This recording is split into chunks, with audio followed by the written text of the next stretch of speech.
Alhamdulillah, wassalatu wassalamu ala rasulillah. On entame donc notre premier cours de Nahu. Le mot en langue arabe peut changer selon sa position dans la phrase. Vous voyez ici, Abouka et Abaka, c'est le même mot.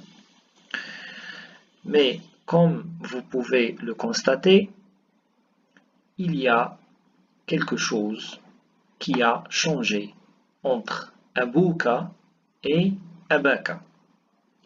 Les mots en arabe peuvent prendre plusieurs états selon leur position, selon le rôle qu'ils jouent dans la phrase. Est-ce qu'il est sujet? Est-ce qu'il est complément d'objet direct? Est-ce qu'il est complément d'objet indirect? Et comme ça, il peut prendre plusieurs états, il peut changer. Et les états sont indiqués par ou bien des lettres ou bien des voyelles. Tout ça, on va le voir en détail, Inch'Allah. Entre Abouka et Abaka, ce qui a changé, c'est l'waou. Donc je suppose que vous connaissez l'alphabet arabe. Ici, j'ai waou et ici, j'ai alif. Donc, l'état de ce mot est indiqué par l'waou et l'état de celui-là est indiqué par l'alif. Ce mot, il est sous l'état de rafa' et celui-là, il est sous l'état de nasb. Rafa' est indiqué ici par l'waou, nasb est indiqué ici par l'alif. Le deuxième mot que j'ai dans la liste, c'est Muhammadun. Vous remarquez aussi qu'il a changé. Muhammadan. Ici, j'ai Dhamma et ici, j'ai Fatha. Celui-là, il est sous l'état de Rafa' et celui-là est sous l'état de Nasb. Rafa' ici est indiqué par Dhamma et Nasb est indiqué par Al-Fatha. Si j'ai Muhammadun comme sujet, alors il doit être sous l'état de Rafa'. Si j'ai Muhammadan comme complément d'objet direct, il doit être sous l'état de Nasb. Et donc, je vais mettre Muhammadan. Un dernier exemple pour le changement des mots en arabe, c'est Muslimuna et Muslimina. Donc, vous voyez ici, j'ai waou et ici, j'ai ya. L'état de rafa' ici est indiqué par le waou, l'état de nasb est indiqué ici par al-ya.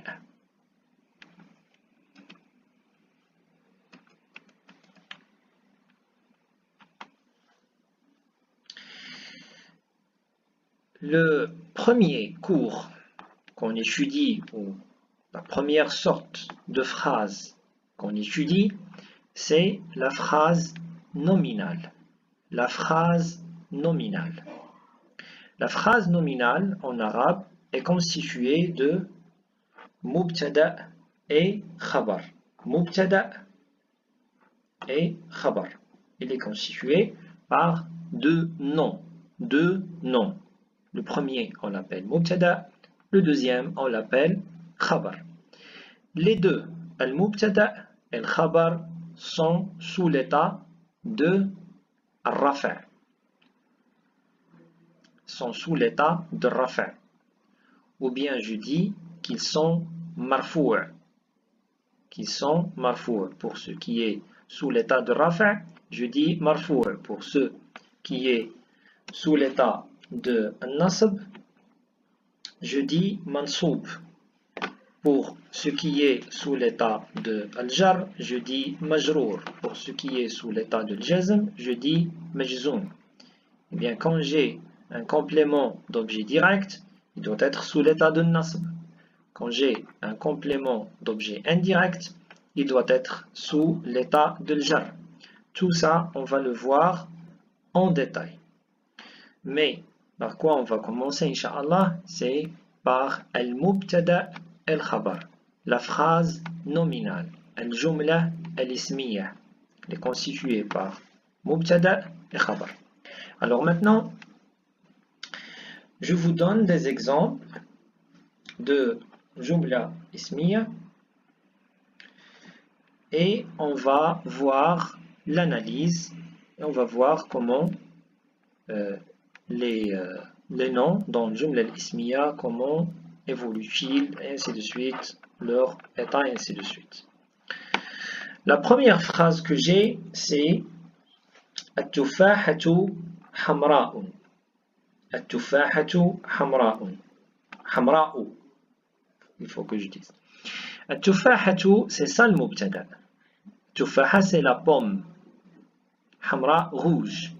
La pomme rouge. La pomme, en français, je dois dire la pomme est rouge, mais en arabe, je dis la pomme rouge. Ce qui me permet de m'en passer du verbe, c'est justement le changement que j'ai dans la fin des mots. Dans l'analyse, je dis التفاحة مبتدأ. Eh bien, le mubtada, comment il est? Il est marfou'. Et c'est rafa, il est indiqué par quoi? Il est indiqué par dhamma. Donc c'est simple, je dis تفاحة dans l'analyse, dans l'arabe, je dis تفاحة مبتدأ مرفوع وعلامة رفعه الضمة وعلامة رفعه الضمة. حمراء خبر. حمراء خبر مرفوع aussi مرفوع وعلامة رفعه الضمة وعلامة رفعه الضمة. Un autre exemple. البرتقالة مستديرة. البرتقالة مستديرة. البرتقالة c'est l'orange. مستديرة ronde.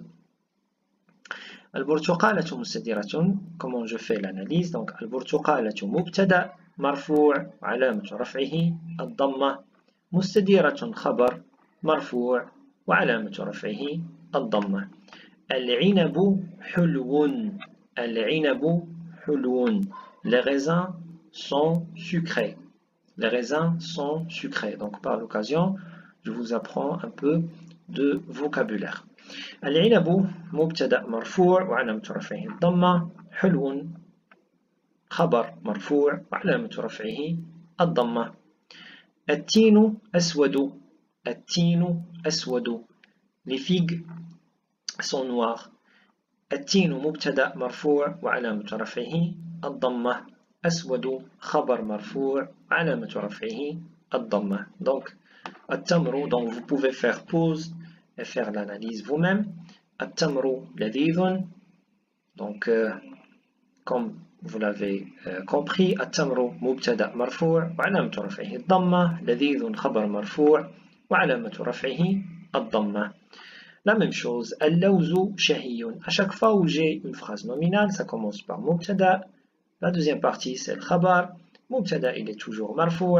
Et le khabar est aussi marfou'. Donc, automatiquement, mubtada, marfou'. Je n'ai pas à réfléchir. Mubtada, marfou'. Qu'est-ce qui indique rafa'? C'est dhamma ici. Shahiyun, c'est khabar marfou'. Qu'est-ce qui indique rafa' ici? C'est dhamma. Al-bananu asfaru. Al-banan, c'est les bananes. Et donc, les bananes, c'est un mot français, ou on va dire qui circule en Europe, qui fut tiré de la langue arabe. Pourquoi les bananes sont appelées bananes? Parce que ça ressemble aux doigts. Quand on prend un ensemble de bananes, ça ressemble aux doigts. Et les doigts, en arabe, on dit banane. C'est pourquoi on a nommé ce fruit, les bananes.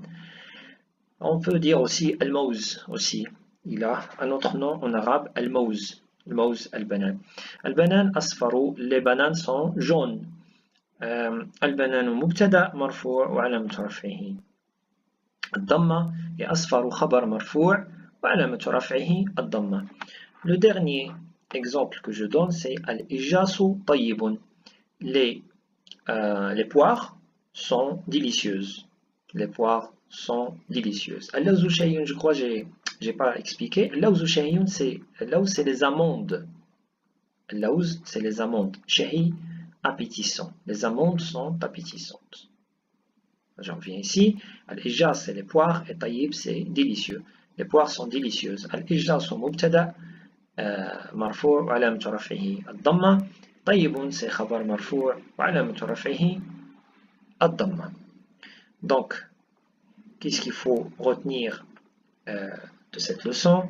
C'est que dans la langue arabe, les mots changent et selon leurs états, ils prennent, ou selon leur position dans la phrase, ils prennent des états différents et on doit comprendre, on doit savoir, on doit apprendre chaque position à quel état correspond-elle. Chaque position ou chaque rôle joué par le mot, à quel état correspond-il.